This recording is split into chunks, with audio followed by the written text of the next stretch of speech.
ME, MA 304 CNC Machines and Automation. Chapter 10 Automation in Manufacturing और Unit 10.4 Introduction to Group Technology GT. Group technology या समूह प्रौद्योगिकी, जिसे हिंदी में समूह प्रौद्योगिकी कहते हैं, एक मैन्युफैक्चरिंग फिलॉसफी या अवधारणा है जिसमें सिमिलर पार्ट्स कौन से? वो पार्ट्स जो एक समान दिखते हों, उनको आइडेंटिफाई करके और उन्हें एक ग्रुप या समूह में व्यवस्थित किया जाता है, जिससे कि उनके डिज़ाइन और मैन्युफैक्चरिंग के लिए जो भी काम करने हैं या जो कार्य किए जाने वाले हैं, उनकी समानताओं का लाभ उठाया जा सके। यानी उन पार्ट्स में जो आपस में एक दूसरे से समानता है, सिमिलरिटी है, उसका लाभ उठा के अपन उनको ग्रुप्स में डिवाइड करके डिज़ाइन करते वक्त उन पार्ट्स का और मैन्युफैक्चरिंग करते वक्त उनकी समानताओं का अपन लाभ उठा सके। सिमिलर पार्ट्स को पार्ट फैमिलीज में इस प्रकार अरेंज किया जाता है, मतलब अपने मान लीजिए किसी इंडस्ट्री के अंदर so many parts are there, use आ रहे हैं, कहीं पे 50-60 हज़ार पार्ट्स हैं या 10,000 या 20,000 पार्ट्स हैं, तो उसको अपन 50 या 60 ग्रुप्स में बना लेते हैं। तो जो सिमिलर पार्ट्स होते हैं उनको जो अपन पार्ट ग्रुप में बनाते हैं, जिसको अपन पार्ट फैमिली कहते हैं, के सिमिलर पार्ट्स को पार्ट फैमिलीज में इस प्रकार अरेंज किया जाता है कि प्रत्येक पार्ट फैमिली, मतलब उस पार्ट फैमिली में जितने भी पार्ट्स हैं, कि प्रत्येक पार्ट फैमिली एक समान डिजाइन क्राइटेरिया और मैन्युफैक्चरिंग कैरेक्टरिस्टिक्स यानी मैन्युफैक्चरिंग लक्षण रखते हैं। या हम इसको यूं भी कह सकते हैं कि पार्ट फैमिली में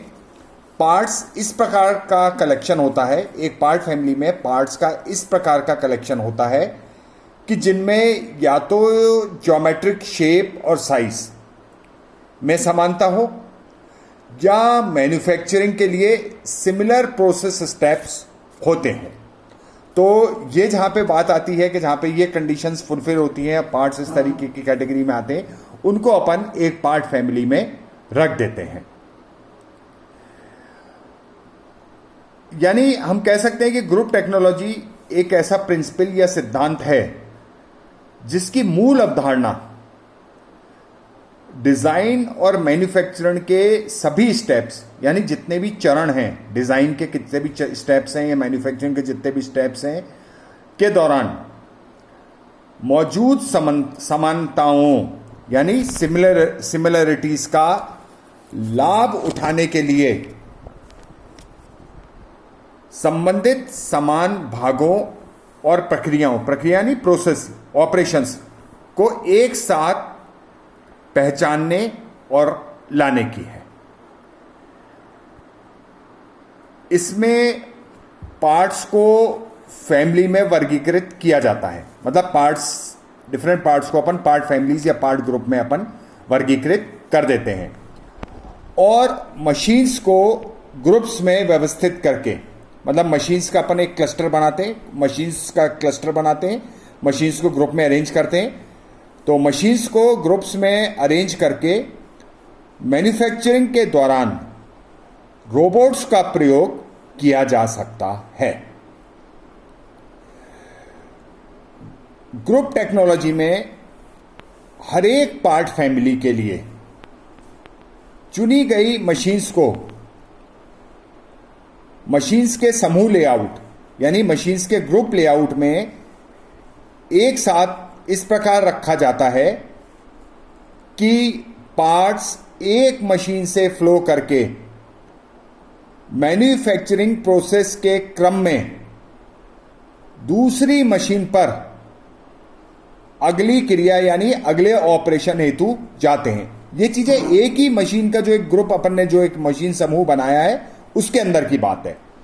और एक मशीन समूह यहां बनाया गया है, इसी तरीके से एक मशीन समूह उसी शॉप फ्लोर पे उसी इंडस्ट्री में दूसरी जगह बनाया जाएगा, फिर तीसरी जगह होगा। ये कोई जरूरी नहीं है कि ये केवल पूरी इंडस्ट्री के अंदर या पूरे शॉप फ्लोर पे एक ही मशीन समूह हो या ग्रुप लेआउट हो। कई संख्या में कई सारे मशीन समूह हो सकते हैं।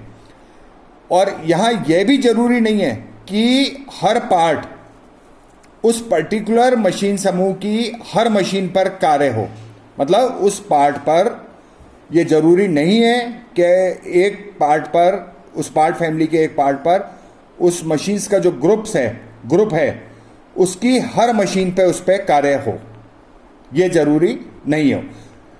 यहां पे कार्य वही होगा, ऑपरेशन वही होगा जिस मशीन की उस पार्ट पे जरूरत होगी।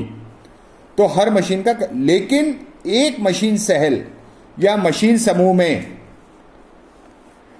मशीन्स आदर्श रूप से पार्ट फैमिली में आवश्यक सभी कार्यों को पूरा करने में सक्षम होनी चाहिए।